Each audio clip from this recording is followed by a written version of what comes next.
both literally and metaphorically. And then there was Cato, a Rhode Island red of startling intelligence, who excelled at finding new and unusual ways to sneak into the farmhouse. She was the mistress of stealth, tiptoeing through open windows and doors left ajar, avoiding detection while helping herself to the dog bowl. She was also fantastic at hiding. Open a cupboard or shed and she'd leap out.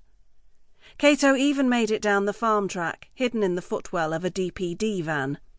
She got half a mile away before a very surprised courier caught a glimpse of red feathers out of the corner of his eye and was forced to turn around. I believe my flock, and indeed all chickens, are truly fascinating. Of all animals, they perhaps best represent the strange and often contradictory way we humans treat other species. They're both beloved pet and cheap commodity, symbol of rural simplicity, and icon for misery meat and the industrialization of food. The chicken is also a bird most of us are both deeply familiar with, and yet know very little about. Its evolutionary past is full of surprises, as is the bird's journey from jungle to domestication. From fighter to farmed food, scientific tool to pampered pet, the chicken has been forced to bend to almost every human whim. Great civilizations valued the chicken for its many uses, from ceremonial rites to celebratory feasts, cruel pastimes to status symbols.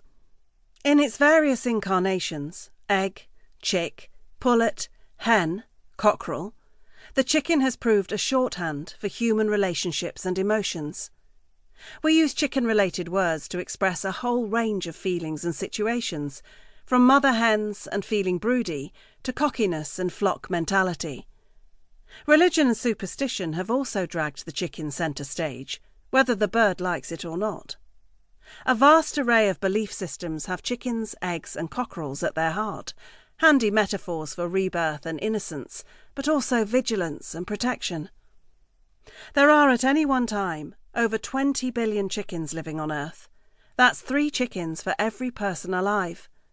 And for a creature that doesn't fly very far, it's somehow managed to colonise the world. Only one continent, Antarctica, is fowl-free. From the frozen wastes of Siberia to the Falkland Islands in the middle of the Atlantic Ocean, you'll find chickens scratching around in the dirt.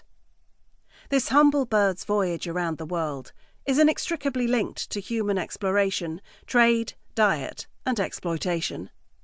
At every stage, we and chickens made that remarkable journey together. This is that story. Chapter 1. Survivors. I am chicken. Hear me roar. On a day like any other 66 million years ago, the world ground to a halt. An asteroid the size of a city scorched through the atmosphere at more than 40 times the speed of sound and slammed into Earth.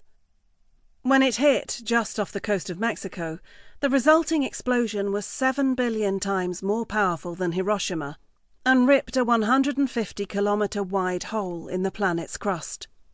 The collision, now known as the Chicxulub impactor, sent immediate shockwaves across the world's surface. Earthquakes and volcanic eruptions tore the land apart. Wildfires flattened forests, and giant tsunamis engulfed the coastlines. This violent upheaval, however, was nothing compared to what was to follow. The explosion also injected billions of tons of debris and poisonous gases, including sulfur and carbon dioxide, into the air, choking the atmosphere and sending the climate into freefall. 3/4 of all life on Earth died. The reign of the dinosaurs, which had ruled the planet for over 170 million years, came to an abrupt and catastrophic end. Well, nearly. One form of dinosaur miraculously survived this mass extinction. Those dinosaurs were the ancestors of all the birds that currently flap, peck, and waddle across the world. What's more, if you want to see the creature that most closely resembles the nightmarish, thundering beast that was the Tyrannosaurus rex, you'll find it absent-mindedly scratching around in a farmyard. Chickens are the dinosaurs that didn't die. In 1861, a fossil was discovered in a German quarry, that sent the scientific community into... To keep listening to this audiobook, I've left you a link in the description so you can do it, at no cost thanks to Audible's 30-day free trial.